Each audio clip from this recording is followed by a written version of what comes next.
Hello friends, welcome to పల్లవి వంటలు. ఇవాళ recipe cabbage కూర. క్యాబేజీ కూరని ఎక్కువగా ఇష్టపడని వాళ్ళు కూడా చాలా ఇష్టంగా తినేలా చేసి చూపిస్తాను. చాలా బాగుంటుంది. ఒకసారి తప్పకుండా ట్రై చేయండి. ఎలా తయారు చేసుకోవాలో చూసేద్దాం. ముందుగా స్టవ్ పై కడాయి పెట్టుకొని 2 స్పూన్లు ఆయిల్ వేసుకోవాలి. ఆయిల్ కొద్దిగా హీట్ అయిన తర్వాత 4 స్పూన్ల వరకు శనగపప్పు వేసుకోవాలి. శనగపప్పును ఎక్కువగా వేసుకున్న కూడా కూర చాలా టేస్టీగా ఉంటుంది. ఇలా వేసుకున్న శనగపప్పుని కొద్దిగా ఫ్రై చేసుకోవాలి.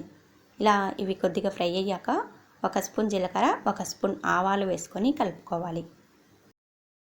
ఇందులోనే 2 ఎండుమిర్చిని కట్ చేసుకొని వేసుకోండి. కొద్దిగా కరివేపాకు వేసుకొని ఫ్రై చేసుకోవాలి. స్టవ్ని మీడియం ఫ్లేమ్లో పెట్టుకొని ఫ్రై చేసుకోండి.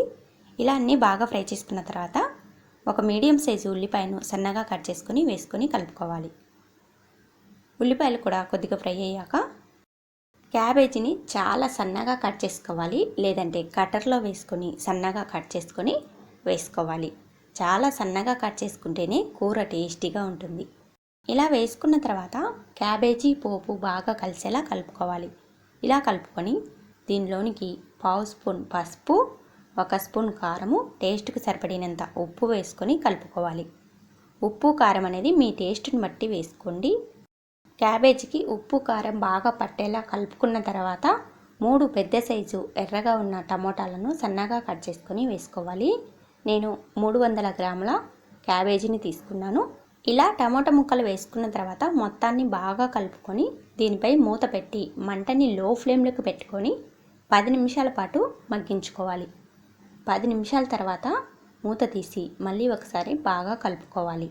క్యాబేజీని చాలా సన్నగా కట్ చేసుకున్నాం కాబట్టి టమోటా పండ్లో ఉన్న నీళ్ళతోనే క్యాబేజీ అనేది చక్కగా ఉడుకుతుంది. ఇలా ఉడికించుకున్న క్యాబేజీలోనికి 1 కప్పు నీళ్లు వేసుకొని మళ్ళీ బాగా కలుపుకొని మూత పెట్టి మరో 5 నిమిషాల పాటు స్టవ్ని లో ఫ్లేమ్లో పెట్టి ఉడికించుకోవాలి. 5 నిమిషాల తర్వాత ఇలా మూత తీసి మళ్ళీ ఒకసారి బాగా కలుపుకోవాలి. ఇలా ఉడికించుకున్న కూరలోనికి చిన్న అంగుళం కొబ్బరి ముక్క, 4 వెల్లుల్లి రెబ్బలు వేసుకొని మెత్తగా పౌడర్ లాగా దంచుకొని వేసుకోవాలి.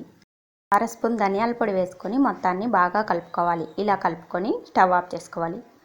లాస్ట్గా కొద్దిగా కొత్తిమీర చల్లుకొని సర్వ్ చేసుకోవాలి. చాలా టేస్టీగా ఉంది క్యాబేజ్ కూర రెడీ అయిపోయింది. మీరు కూడా తప్పకుండా ట్రై చేయండి. నా రెసిపీస్ మీకు నచ్చితే లైక్ చేయండి, షేర్ చేయండి. మరిన్ని కొత్త రెసిపీస్ కోసం పల్లవి వంటిల్లు ఛానల్ని సబ్స్క్రైబ్ చేసుకోండి. Thank you for watching friends.